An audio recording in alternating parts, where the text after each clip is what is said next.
Welcome everyone to our interview with Mal at the Cycling with Summit, a celebration of bikes and cyclists from all walks of life who are breaking down barriers. I am super excited for this. But first, thanks to Ortlieb, Pearl Izumi, Revo, Sawyer, and all the other brands that came together to make this happen. But it wouldn't be possible without our incredible speakers. And I know, Mal, you met Annalisa at a trivia night at 718 Cyclery down in Brooklyn, New York, which is a really cool local bike shop that we will touch upon a little bit. But I was hoping you could just give a introduction on what you are cycling with. How did you fill in that kind of phrase for us? Yeah, so I am cycling with Chiari Malformation, which is a neurological disorder, and then just, a crap ton of chronic pain.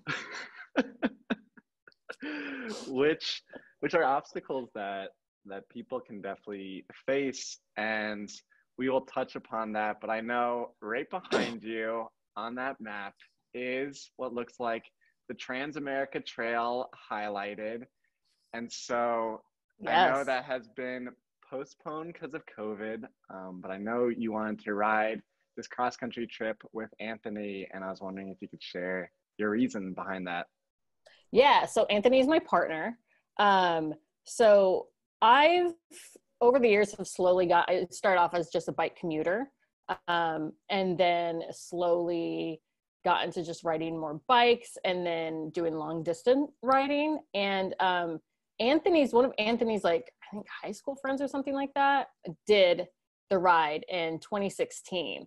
And so when he came back to New York, we got dinner with him, and I was like, tell me everything. Because we'd like followed his journey on Instagram. And then I was like, no, I need to know like everything. Like, you need to give me like detailed notes on this ride.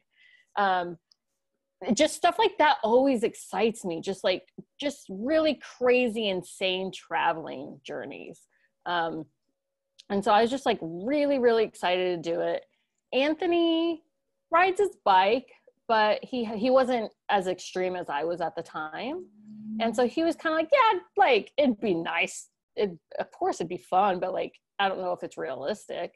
And then I got him to do his first 5-borough bike tour, which is a 40-mile ride through the 5 boroughs of New York City. And after that, seeing that 40 miles in one day really isn't that hard. He was hooked. And then he came to me randomly one day and was like, let's do it May 2020. Let's pack up our lives and do it May 2020. And I was like, yes, let's do it. And that was 2 years ago. And ever since then, it's just been, this map has been hung up in our house with the detailed route.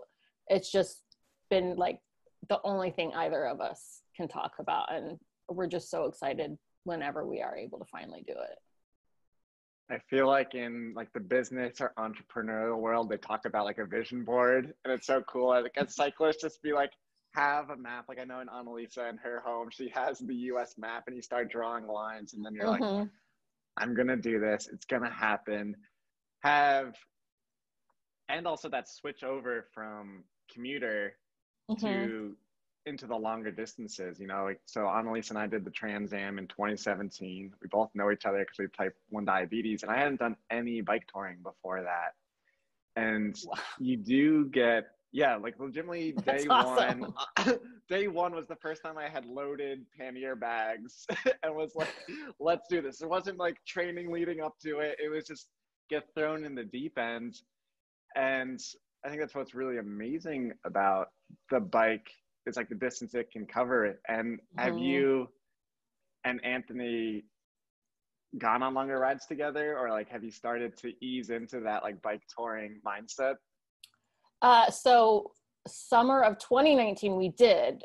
We had gone on a couple of the micro tours that 718 leads.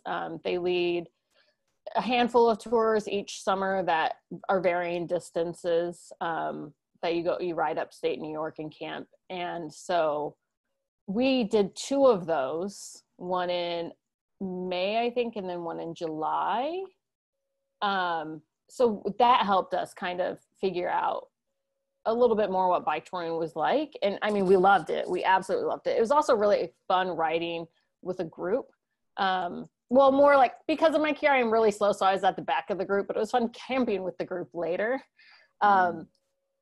But aside from that, I mean, we'll do, because we're so about riding our bikes that we'll just, you know, like I needed to pick up a book the other day and it was 11 miles away. So we're just like, let's hop on our bikes and let's, you know, do a 22-mile round trip to grab a freaking book and it was like 96 degrees out that day. It ended up being a horrible idea, but it was fun.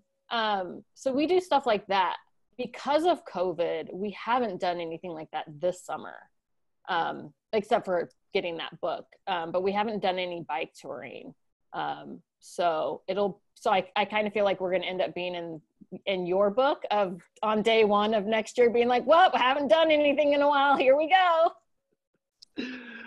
I don't know where this interview will end up getting posted, but if people are listening, I would love to know what errands people have done on their bike, because I think that's such a good mental shift when you just start realizing, like, I can go to the grocery store, I can go to IKEA, like I've seen Olivia Round who's being interviewed, you know, come home from the mall. You came home with a Christmas tree or a tree once. Yeah, yeah, it's great. It's actually my favorite thing to do on my bike is trying to figure out how to bring a ridiculously like large items home on a bike without a trailer. So I brought in a coffee table that we just attached with a lot of ropes to my like rack. And like I used to work at the farmers market in Jackson Heights, Queens every Sunday. And I would usually bring like one pannier for like groceries. And I would always, because farmers give you stuff and then there's also new produce that you're like, oh, that just looks good. And so it was just like how to rig like bags hanging from my pannier and all this stuff and just be riding with all this like fresh produce on your bike. It's just a blast. It's so much freedom when you realize what you can do on a bike. You mentioned your Chiari and it slowing you down or having a different pace. And I think that's what's interesting about bike touring is when you look at the bike industry kind of in general and what's presented, so often we're shown go on 200-mile bike trips in a day, go on 100, who's the absolute fastest, who's number one. And something I've really taken away from bike touring is the purposefully slower pace of it all, all the in-between moments. And so I was wondering if you could just explain, you know, what is Chiari malformation, maybe how chronic pain deals in, and, you know, if how you like bring that into your cycling life. Yeah. So briefly, the briefest description of Chiari malformation, and I don't know if it's the best description, but it's just my skull is too small. And so my brain is literally like the cerebral tonsils are being squished out of my skull and pressing into my spinal cord. So anything that deals with the base of the head to me is just very sensitive. And so you have your spine and your skull like rests on your spine. And your brain shouldn't be right there, but mine is. So when you move, you know, your head goes like that. And so my brain gets squished and all that fun stuff. So Chiari leads to just a bunch of headaches at the base of my spine, or not spine, skull. And anything that deals with those muscles back there. So talking can put me in debilitating headaches. You know, if you've ever had a brain freeze, that worst part of the brain freeze happens when I even just spit out toothpaste after brushing my teeth. And so walking can be hard because every time you pound, you know, just walking in shoes, your head's going up and down. And that leads to cycling too. So cycling, oh my goodness, the best thing in the world is a smooth road to any cyclist. Like just the smoothest roads are the best. But for me, bumpy roads, like even just a cobblestone road, I can't go down without being in pain. You know, other cyclists will be like, oh yeah, we'll take the shortcut. And if it's cobblestone, bricks, anything like that, I'm like, oh, I'm just going to get off and walk. Sometimes I'll push through it. Chiari also leads to like, I have balance issues and like can get dizzy. I had brain surgery in 2016 to kind of try to mitigate some of the symptoms. And I developed vertigo after that. And then just from having like my brain squished all the time, I have like brain fog and cognitive issues. So memory issues, hard time, like all of that stuff. In terms of my chronic pain, I have a thing called hyperjoint mobility. So all my joints are just super flexible. So I probably will never break anything, but I'll just sprain and strain everything. which I basically have with all my joints. And so also like knees, my knees are shot. So bikes are great for knee pain. And then like, I also have, I don't know if I hear my Chiari's playing in. Did I talk about my rib pain? Your which pain? Rib pain? No. Okay, so a lot of my chronic pain is in my rib cage. So it causes a lot of pain in the back, like where your shoulder blades are. And that most impacts me at night. It really prevents me from sleeping. I have to sleep on a wedge pillow, which really plays into, you know, bike touring and having to carry extra stuff. But then also, this is how I find humor in things. But I find it funny because, like, you know, right now, at least with COVID, when they're talking about the symptoms, you know, they're talking about like the body aches and pains. And I'm like, I have those all the time. Like when I lay down and, you know, when I'm just walking around or laying down, my hips and my bones, it's not even joints, it's just bones ache, very similar to how it is when you have the flu. And so it's like, what is this, COVID or my pain? But yeah, so that's what Chiari is, and that is like the chronic pain. But you know, I have to do a lot of altering to, not a lot of altering, but I have to do altering to my bike. But really my bike is the time where I have the least amount of pain. I have more pain sleeping than I do riding on my bike. And so thinking about, yeah, I'm just like, you know, you always think about like those extra things you have to pack and plan for. But so going into the Trans Am is going to be your first huge bike trip. That's 4,200 miles. A benefit is that you have your friend, you have people like us, you have adventure cycling. And so going into that planning stage, have there been extra things that you're considering? Like, do you build in, say, maybe like extra time to say, like, what happens if I'm stuck in a place because of the pain? And what is that like planning process kind of looked like for you? Yeah, so I think the biggest time is that time frame. And I think most people kind of, that we've talked to, finish it within a 2-month time frame. So we've added an entire month on. One, because we also just want to enjoy it. It was, especially after living in New York City for, Anthony lived there for like 14 years. I lived there for 8. We really just wanted to kind of like get out and just enjoy it and not feel rushed. And a lot of that was calculating in my pain and knowing that there's going to be days where I can't go anywhere, where we just have to, either whether we're in a hotel or at a campsite or at a warm shower, is like we just have to kind of stay placed for longer than we would hope. So for us, that's the biggest thing, is just extending the ride a full 3 months. And then the little things for me is, one, I just have to have a completely different bike. Not a completely different bike, but you see, right now I'm about to order a Surly Bridge Club. I was going to do this on just like a hybrid road bike that I had, but since we're having to extend it to COVID, or due to COVID, I'm spoiling myself and getting myself a touring bike for it. But so most touring bikes, most bikes at all, are drop handles. So, you have to lean over more. I can't do that because one, you have to tilt your head back further. And so that puts more pressure on it. And it can actually, so the Dura is the like protective wrap around your brain, and you don't want holes in your Dura. And when they did my surgery, they actually found holes in my Dura down there and had to patch that. So I want to make sure that I'm not putting extended strain, like riding a drop down handlebar bike, for long periods of time. And so for me, I just have to sit up as straight as I can. And so not even like, there's handlebars that kind of go out, but I have to have like the really like swept back handlebars, which it's just easier to ride. Like, I don't have pain on my wrist or my fingers from having that weight in front. It gives more power to my legs as I'm sitting up straighter, I feel. Just having to do more things like making sure I have a cushy bike seat, or I'm even looking into getting like the suspension post. Having wider tires and not putting as much air in my tires. And then also like a helmet is a huge thing. that people don't think of, but you have to, the little twist to make sure the helmet is properly tight on you. Like I have to find this balance of having it properly secure on my head, but not too tight or it's going to trigger pain.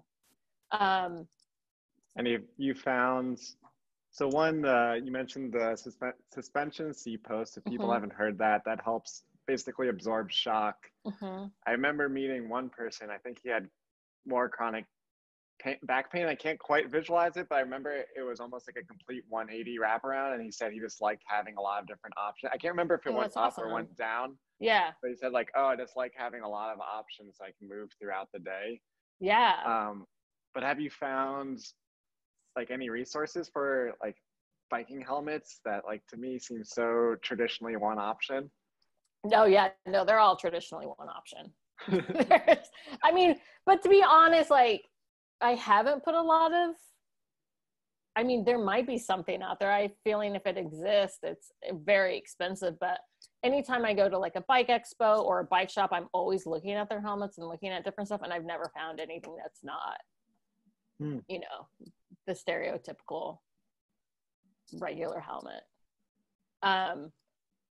But I will say with all of this, especially because of the purpose of this Cycling with Summit, or at least how I'm interpreting it, of opening the cycling world to multiple people, it's really hard sometimes riding my bike with it so different, with having to add so much stuff to it, because then I don't feel cool.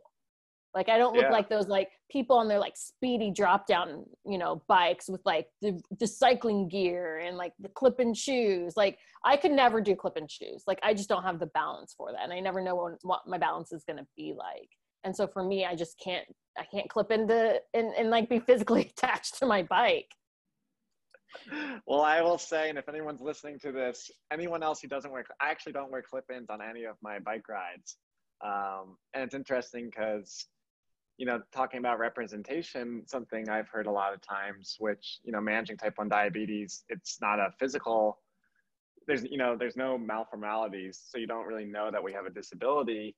But I remember going into the bike shop and I was like, yeah, I don't want clip-ins. And he basically said like, you won't make it across the country.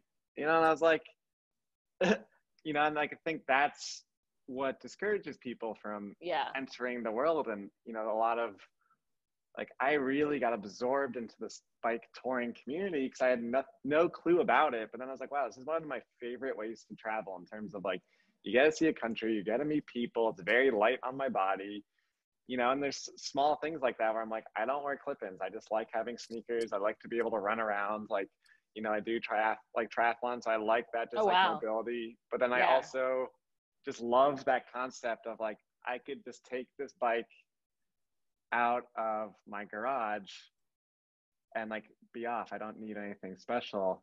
And so, hopefully with the summit, we can showcase more people and say like, I'm sure a ton of people have said, I have chronic pain. I can't be like someone else. Yeah. And I do know you mentioned like your pillow or something. Like, are there a few extra items that, it's also like those things that are dangling off your bike where I'm like, Annalise and I have a ton of diabetes gear. We're like a mobile pharmacy. Yeah. Oh, that's totally going to be me too. Like I'm even trying to like create like a little frame bag, like a tiny one for at the, like right below my handlebars at the like frame fork, I guess. I don't know. To put all like my pills in, which to be honest, like most like pain meds don't work on me. I'm just really like treatment resistant. It's just my body's just like, yep, nope, you're just gonna suffer it. But yeah, like a big thing for me is like biofreeze. It's like kind of like icy hot. Yeah. So having things like that, and those don't come in travel sizes. And then meds. I have a wedge pillow, which wedge pillows are really big, but I found an inflatable one. But even that presents challenges, just like my sleeping pad does, is because I can't blow that stuff up without getting really dizzy, without getting headaches. And I am really concerned about having to do that daily. And we do know, so we're trying to find, and we've seen some options out there, but they're really usually brand specific. But we're trying to figure out some adaptation to be able to pump that stuff up with our bike pump that we're bringing. And then I'm what's it called? It's like a roller thing. It's like a stick with a bunch they look like marshmallows, but they're Yeah, plastic beads. like to get out your soreness. Yeah. We're like, I have one of those, and I have this like handball one that I'm gonna bring for smaller areas. And one, I just have to, my neurologist was really smart when I was talking to him, and he was like, bring your most recent copy of your MRI in case anything happens. Carry that with you so that if you're in the hospital, they can pull it up and see what's going on. I'm also going to be carrying, I don't care if people think it's morbid, but like my healthcare proxy. So like a legal document stating what I want to be done in case like I get into a wreck and I go into a coma or something like that where I can't verbalize it. Just because my head is a lot more sensitive than other people's, and then also two other things. One is, thankfully, I'm so thankful for my partner, like for Anthony, and him being a fully bodied abled person, is he can carry most of the weight. So we're putting a lot of stuff on his bike, and that was his idea. He wanted to do that. One, because a lot of my panniers are going to be full of medical stuff, but also just to get as little weight, not as little weight, but to, be sensible with what I'm carrying. I'm not supposed to carry more than 10 pounds ever. And on a bike, it's different because you're pushing it. You're not physically carrying it, but it can still cause straining, especially going up hills and stuff like that. And there's 3 mountain ranges to cross. So there's stuff like that. And then also, so I do have to be aware of all of that. But I also, it's a thing of finding a balance of knowing what I need to take and figuring what I need to take, but not letting that be my sole focus. Because if I solely focus on like, oh, well, how much is it going to slow me down? Or how much pain am I going to be in? I'm not going to do it. I'm very much a person that like anytime I move to a place, I don't research it. I just pack up and go. Because because I have anxiety. So if I research it, I'm going to overthink things and guess it and then not go.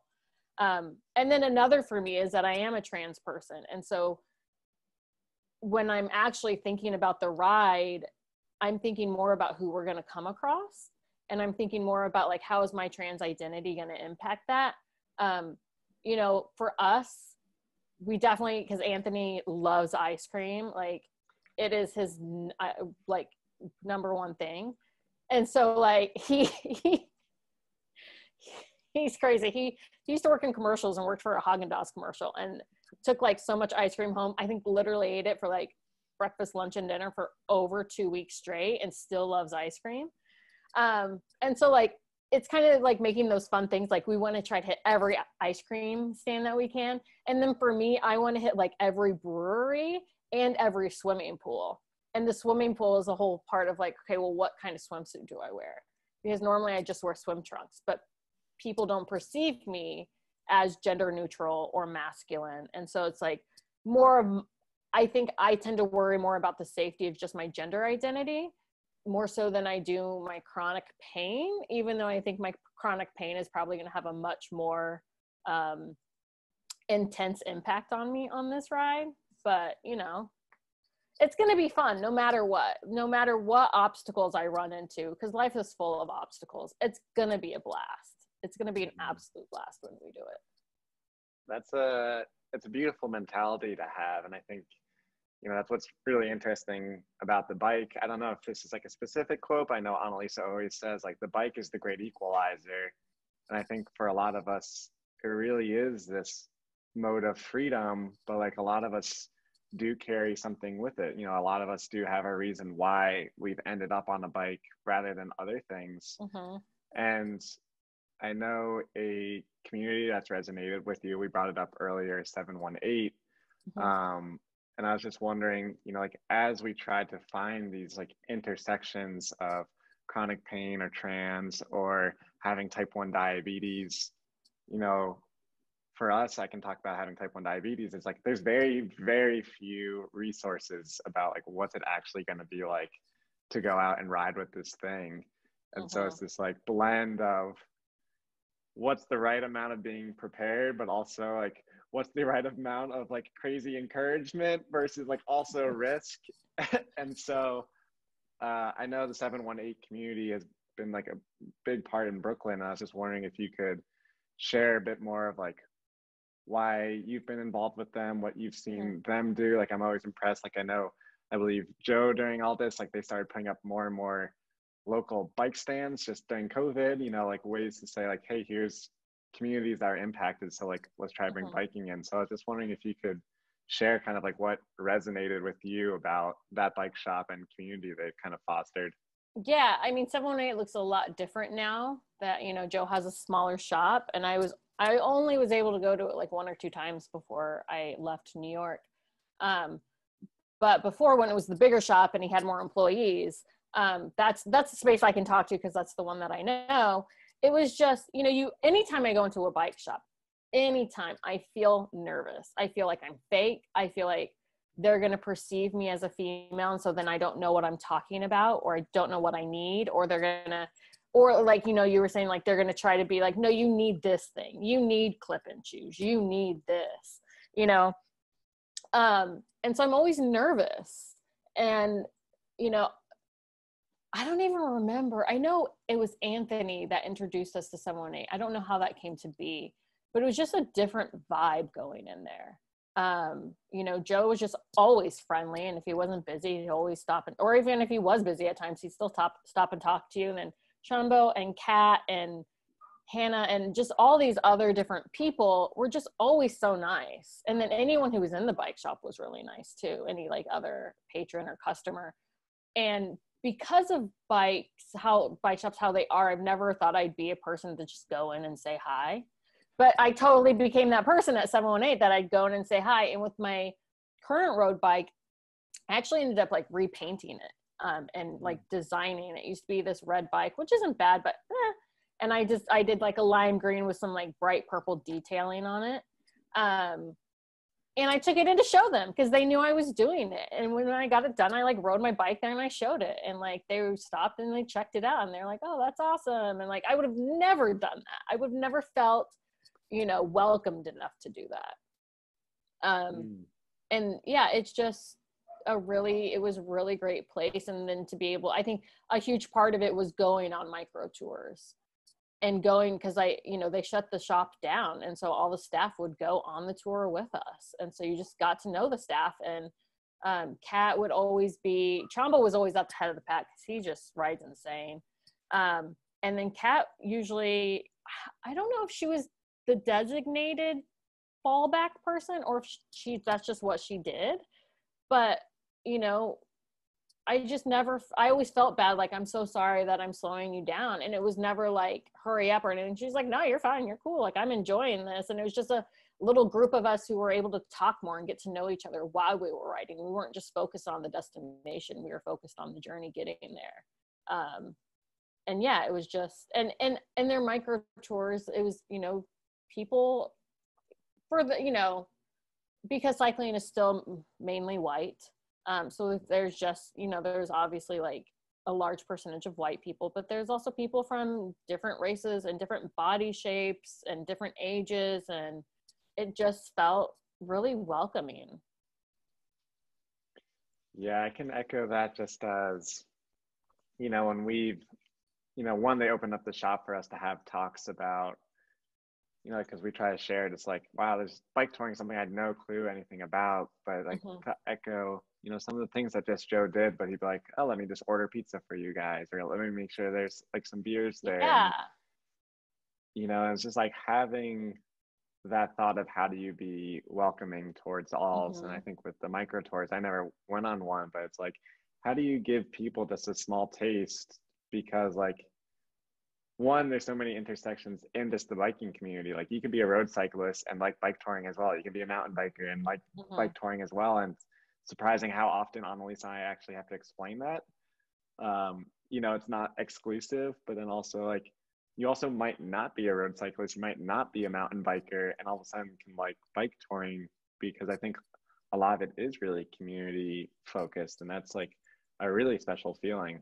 Yeah. And I think, I mean, Joe, just the more I learn about Joe and just how much he is invested in the community of Brooklyn as a whole, and, you know, getting bike mechanic gear into the hands of people who historically have been shunned away from riding and things like that. But then also, you bringing up the pizza and the beer, I totally forgot about that. But as like a Midwesterner by birth myself, like, you know, potlucks and things like that, like that's where community to me is really about breaking bread together. And so anytime anyone, well, it's different with COVID now, but anytime someone comes to hang out at my house, like I want to make sure that they have food to eat or they have something to drink, you know, like I want them to feel welcomed. And yeah, I think that was a nice little thing, is because he, from what I recall, he didn't charge for events. Like for you to attend, they were free to attend, but he still always had pizza, and like a good amount of pizza, and beers and water, and, you know, stuff for people if they were hungry or thirsty. And it was those little extra steps. That make a huge difference. And, you know, something I wanted to bring up with you is, you know, so like now I've gotten a lot more into type 1 diabetes advocacy and bringing like a very kind of specific community together. And part of that's been meditation and self-compassion, you know, in part because managing a chronic disease, a lot of us, you know, like in the beginning when it's just like, here's how you manage this thing, like in the first year or two, it's very like almost prescriptive. But then when you're 5 years or 10 years in, you realize that thinking about how do you manage your blood sugars 24/7, it's like, it has this whole mental aspect. You want to go ride your bike across the country, but you are actually afraid for your life at many points along it. And so, you know, we've been having through Diabadass leaders who have type 1 diabetes talk about those like overlapping issues of neuroscientist who has type 1 diabetes who can lead meditation. And you reached out saying, hey, can I be part of kind of this inclusive, you know, community? And you showed up as an outsider. And I hope something with cycling with is seeing like a lot of these communities can overlap. And so I was just wondering, like, what was it like for you to be there, be part of that group where you didn't have diabetes, but I think a lot of times that's just kind of like the catalyst to start like a dialogue. Yeah. I mean, I can't wait for the second, like I marked it down in my calendar, like the second series of that day, like when we were done, I went and wrote it down. For me, it's huge because, you know, with invisible disabilities, people, you know, come up to me all the time and they're like, can you go and help me with this? And I have to say no. And then they think I'm just being lazy, you know? And then for me, it is very overwhelming. And I found myself in a place for a while now of hopelessness around my pain and just being in constant pain. It causes a lot of stress and a lot of anxiety, and just like, well, what's the point of getting up and doing meditation or doing my stretches or anything like that if it's not going to help my pain at all? Even though that science says it does. You know, when you get into that place of hopelessness, like nothing can get you out of it. And I think just having other people there who might not be experiencing the same thing as me, but are experiencing something similar, something that you have to worry about constantly, something you're experiencing constantly that other people aren't aware of, is just really validating for me. And it's just like, okay, like if they can be here, I can be here. Like we're all in this fight together to like somehow live in our bodies that don't necessarily like us all the time. And so for me, like being able to join that one, just for you, just to say, yeah, of course you can come, and it not be this guarded gate that so many communities are, and some communities are guarded for a reason, but there's a lot of communities out in our society that are guarded for no reason, just so because they want to feel cool and they want to have power and, you know, blah, blah, blah, blah, blah. And so it was really awesome for you just to be like, yeah, of course you can come, like totally. Like it was great because that doesn't happen a lot. Thanks for sharing that. And I look forward to joining more at some point. I'm actually starting my own business right now. So it's been like all of my energy is on that right now. But as soon as that's all ready to go, then I'll be having more free time and able to join more of them, but definitely doing that self-compassion one next time it comes up. Yeah, to feel acknowledged for something that you struggle with every day, but often alone. It's very hard to communicate with others, you know, and so it's one, self-compassion of just taking an hour for yourself, you know, but the bike, you know, it's interesting, you know, just because I've spent so much time with Annalisa. It's like she has type 1 diabetes and she lost her mother 4 years ago. And so biking is also in part for grief, you know, and it's always interesting because people want us to label what is Miles' portraits. Like, is this a diabetes documentary? Is it a grief thing? You know, and it's always like, no, it's our experience biking and what actually happens through that. And I know, like, connecting with the speakers, you know, seeing, like, I'm so fascinated to see what you and Anthony take away when you go across the country, because it's like the same trip but with a different lens on it now. And so it'll be like, do you find liberation? Did you find, you know, people judging you for your trans identity, or like, how was the chronic, you know? And it's like all those little lenses that you bring out. It's like just encouraging people to take that step, you know, like that's what we want to do, is just saying, like, look, like, if I'm out here, you can be out here. And like, I know people in the diabetes community, you know, identify with the other speakers and say, like, well, I was okay with the diabetes, but I wasn't okay with this part. And so, like, now seeing someone else, you know, it's like, just because you get over one part of your, you know, it's like we can have various barriers. And so having like these communities, and, you know, it's so beautiful. And it's actually also been almost life-saving. It's been very impactful, just the idea of biking in my own healing from brain surgery, from being diagnosed with a neurological disorder that could possibly, will most likely get worse, you know, as I get older, with chronic pain that is always changing and morphing. And I never know what my mobility or my abilities are going to look like from year to year. And the bike has just been so, like, because I see other people like Leo, who, you know, is part of the cycling with one leg. Like, one, I don't care if he has one leg or not. That guy is just amazing.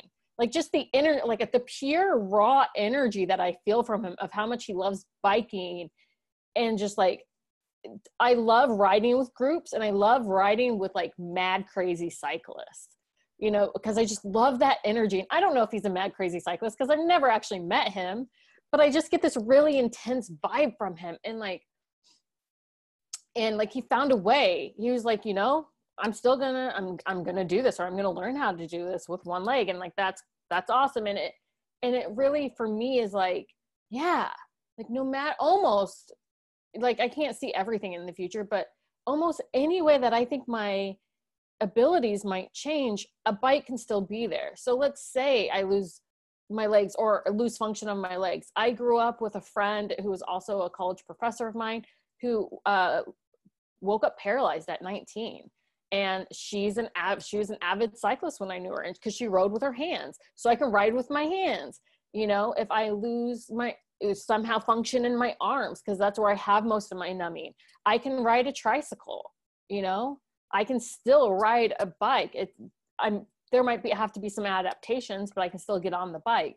If I lose, you know, you're already in cycling with, you have a deaf person representing, you know, I can still ride my bike. If I lose my sight, I can ride a tandem with Anthony. I'll have to learn, but I can adapt. Like, it's just like almost every single thing that I think, even far-flung idea of what my ability might change or look like in the future, somehow I can still figure out how to ride a bike. And it's so nice to have that consistency, and to have like such this epic thing that I love in my life be able to stay. Now, I think you summed up everything perfectly. I was going to ask you, like, what does biking mean to your life? But that's just the nail on the head right there. If people want to follow your journey, Mm-hmm. whether it's the day-to-day.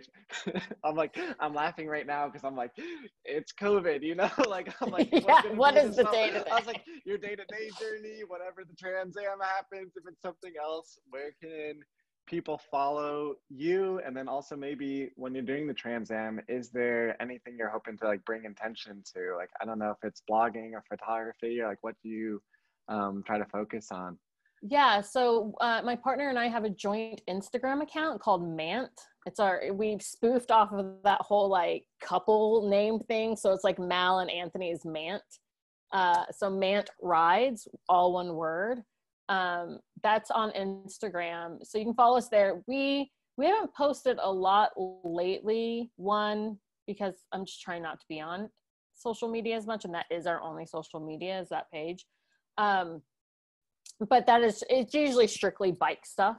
So yeah, am I riding my bike home with some really fun large object? I'll post it on there. Or, are we doing bike rides or something like that? But and that's definitely where you can follow us for our ride. That's why we created it, so family and friends or anyone could follow along as we do the Trans Am. In terms of when we're actually doing it, so many of our like family, well, because so Anthony turned 40 this year at the beginning of the year, pre-COVID, and I spent months working with his family and friends to raise money for him to get his dream touring bike, which it was a Salsa Marrakesh, I believe. And we did it. I raised well enough money, and we were able to surprise him on his birthday. But through that, all of his family and distant family has learned about the ride. And so many people were like, are you going to blog it? Like, we want to know everything. And I think for Anthony and I, at this point, it might change. We're really wanting to disconnect as much as we can. Anthony's an animator. And so we're going to get a film camera, some sort of GoPro or something. I'm a photographer, so I know I'll be doing some photography. So we'll have some visuals, but it's really going to be meant for just us to remember the ride. And, we can share it at some point, but our goal isn't really, we're not bringing laptops with us. We're trying to disconnect as much as we can and just enjoy this continent, because we're riding across a continent, like a freaking continent we're riding across. And I always forget, because just how much turmoil and just how much fucked up stuff there is in this country. I'm like, I want to travel other places. I don't want to travel this country. But then I forget that this continent has such amazing natural land, just different. I don't even know. It's vast and varied, and there's mountains and there's forests and there's, badlands, and there's so much to see. And so I'm really excited just to kind of disconnect and be present as much as possible. But we will be doing the Instagram. We'll be posting here and there. Oh, and which I guess if you want to like send us if you're watching this and you want to DM us on Instagram with your address, we're totally all about postcards. So we want to send people, like our friends and other people, like postcards. We're very old school, and you want to support our post office more now than ever. But we're very much like trying to disconnect and just go old school of like sending postcards and stuff. I absolutely love those sentiments as we are all grappling with how to deal with social media. It's also a really nice reminder as you talk about the varied landscapes, but Miles of Portraits, if people haven't followed it on Instagram, also features the people that we meet. And I know when I was leaving for my Trans Am experience, a lot of it was, what does America look like? We talk about this divided country. What do the people actually look like? Mm-hmm. And so heading over to that account and just seeing the people that you meet, and it is life-changing, Yeah. Like, I actually had texted Annalisa at the beginning, like back in April, end of March, early April, with COVID, when we were like, oh, we actually might not be able to do this ride, because living in New York City, we didn't want to bring the chance of bringing COVID into indigenous communities, rural communities. And, so we were trying to figure out, well, do we still do it? Do we still do it and just not engage with anyone, be completely self-supported, carry extra food and stuff, and only stop at grocery stores? And I reached out to Annalisa about it, and I was like, if you and Eric were doing this right now, would you guys still do it? And she was like, no, because there's the safety issues, but also she said it's just not the experience. A huge part of the experience is getting to meet the people, and getting to interact with warm shower hosts or other cyclists or just other random people, because there's so many places that have now set up along the route to cater toward the touring cyclists. And so, yeah, so I was like, yeah, like, you know, even if we could technically do it safely, like, I want to do it and enjoy it. I want to interact with people. I want it to be as much as the full experience as it can be now in this world. I agree. And below this interview, we'll have some more resources. We mentioned warm showers, which is a great resource to find people who will host cyclists. And then also you get to meet people who are traveling, adventure cycling, the Trans Am that we mentioned. They celebrated their 40th anniversary of the TransAmerica Trail. So that's why there's stuff established along the way. And then any gear and other stuff that we think and put our brains together that will be useful for anyone who might be on a first trip, but also maybe people who are also experiencing chronic pain or anything else that we discover, we can drop below. And then also encourage anyone watching, because we mentioned Leo, we mentioned other people, they'll be part of the Cycling with Summit. So it's really cool to build momentum on each other. I know, because there is a secret speakers group that's just like inspiring to be with everyone here. But thank you so much for taking the time. I really appreciate it. And it's cool. I'm like, this is also the first time we've got to connect face to face. So it's beautiful to have that as well. Yeah, it's awesome. Thank you so much for this. I think, you know, Annalisa was the one who kind of came to me about this, because we had talked about 718. We were talking about it, and she came to me with this idea. And it's just been like, you know, in such a dark time of COVID and stuff, it's just, and everything else going on, it was a light in my life that I needed, that I desperately needed, to be able to like join a group of cyclists who are like, you know, fuck the norm. Let's all get out there on our bikes and make this literally something for everyone, as it should be. So thank you for that. And yeah, it's been awesome to just actually get to connect with you officially. Perfect closing words. Thank you, Mel. Thank you, Eric.